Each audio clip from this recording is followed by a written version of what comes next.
was going on about? The so-called soup killer? Welcome back to Your Nerdy Show. I'm your host, Spoiler Master.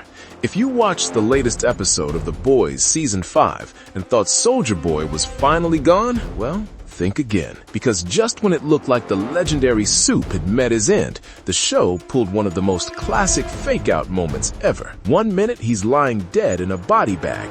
The next minute, he suddenly sits up like nothing happened. And that moment immediately sparked one huge question among fans. Is Soulja Boy actually dead, or did he somehow survive the soup-killing virus? To understand what really happened, we need to break down the events of the episode, the science behind Compound V, and even what happens to Soulja Boy in the original comic series created by Garth Ennis and Derek Robertson. And trust me, once you connect all these dots, the answer becomes a lot more interesting than it first appears. So let's start with the trap.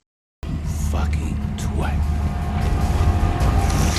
The trap that was supposed to kill Soulja Boy. At the beginning of Season 5, Episode 2, Billy Butcher discovers that Soulja Boy has woken up from cryosleep. Now, if you remember how dangerous this guy is, you know why that immediately sets off alarm bells. Soulja Boy isn't just another soup. He's one of the strongest characters ever created by Vought International. On top of that, he's also the biological father of Homelander, which makes the situation even more complicated. Butcher realizes something important here. If they're ever going to stop Homelander, they need proof that the new soup-killing virus actually works, and there's only one way to test that. Try it on one of the most powerful soups alive. That's why Butcher sets up a trap at Kick's crib headquarters. With help from Frenchie and the rest of the team, they build a mini lab where they plan to test the virus. Their first target is a member of Teenage Kicks called Rockhard. The idea is simple. Infect him, observe the virus,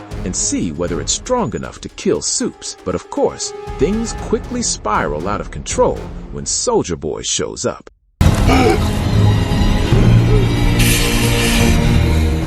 The virus that should have killed him. Soulja Boy walks right into the trap, and the virus is unleashed. At first, everything seems to work exactly as planned. The virus begins attacking his body. Painful boils appear on his skin. His body starts breaking down, and for a moment, it looks like the legendary Soulja Boy has finally been taken down. But then comes the twist. Later in the episode, while Homelander is grieving what he believes is the death of his father, the camera cuts back to Soulja Boy's body bag, and suddenly he sits up just like that. It's a moment that feels straight out of a horror movie, almost like The Undertaker rising from the dead during a wrestling match, and instantly, fans started asking the same question. How did he survive a virus that's supposed to kill soups? The answer might lie in something called V1.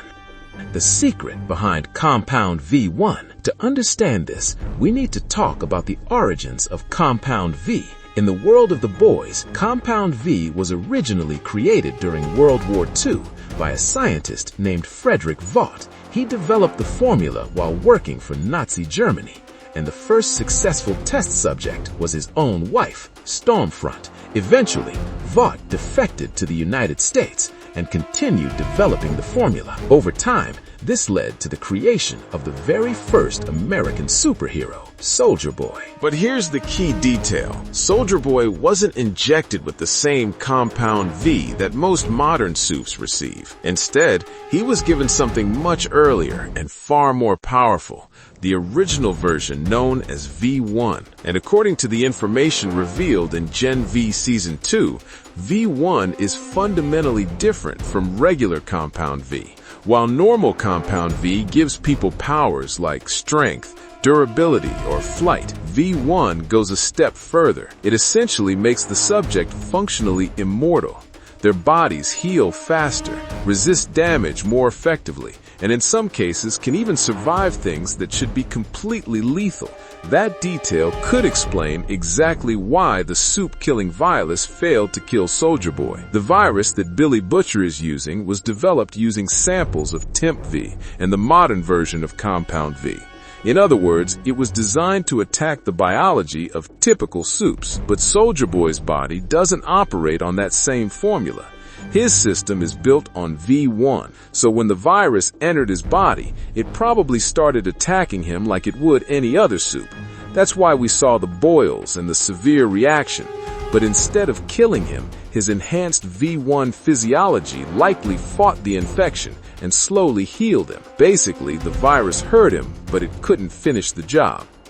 Why this could be terrible news for Butcher? If that theory is correct, it creates a massive problem for the rest of the season, because Soulja Boy might not be the only one with V1 in his system.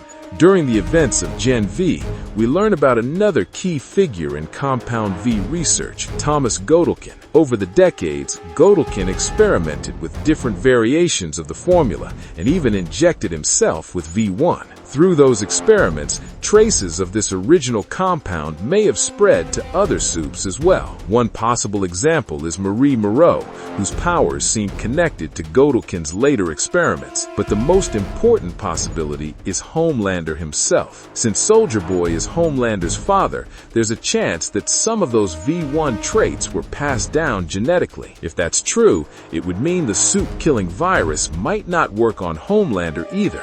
And that would completely destroy Butcher's entire plan. Imagine building a weapon that you think can finally kill the most dangerous soup on Earth, only to discover that he's immune to it. That realization could push Butcher into an even darker direction, because if the current virus can't kill Homelander, he might try to modify it further, and that could turn the virus into something much worse, a weapon capable of wiping out every soup on the planet, or even humanity itself. But before we get too far into the future, let's talk about Soulja Boy's fate in the original comics, because it's very different from what we're seeing in the show.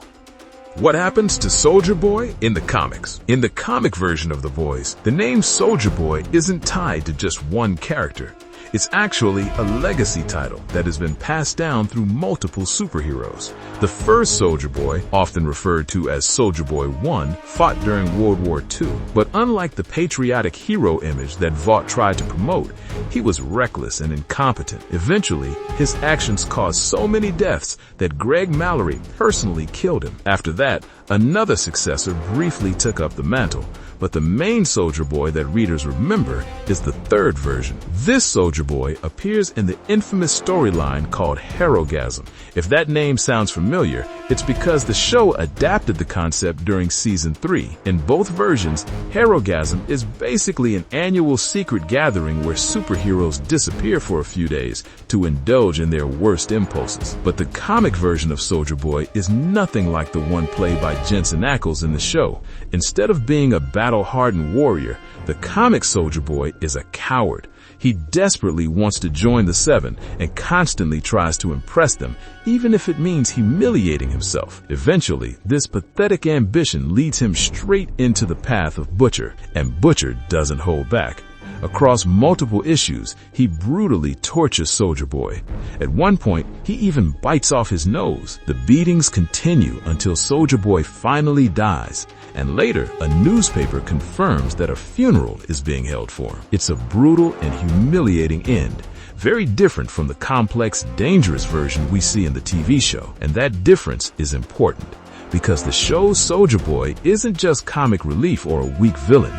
He's one of the most powerful figures in the entire story. His existence changes the balance of power between Soups, humans, and Vought itself. So killing him off early would feel like a huge waste. That's why many fans believe Soulja Boy surviving the virus isn't just a twist, it's the setup for something much bigger. If he's truly immune to the virus, he could become the key to understanding how V1 works. And once Homelander figures that out, things could get even more dangerous. Because if Homelander learns that he shares the same immunity as his father, it will confirm something terrifying, that he might be truly unstoppable. At that point, the war between Butcher and Homelander would reach a whole new level. The virus wouldn't be enough. The boys would need a completely different strategy, and Soulja Boy might end up playing a central role in that final battle. So is Soulja Boy really dead? Right now, the answer seems pretty clear: no. The ending of the episode strongly suggests that he survived the virus, most likely because of the original V1 compound V in his body.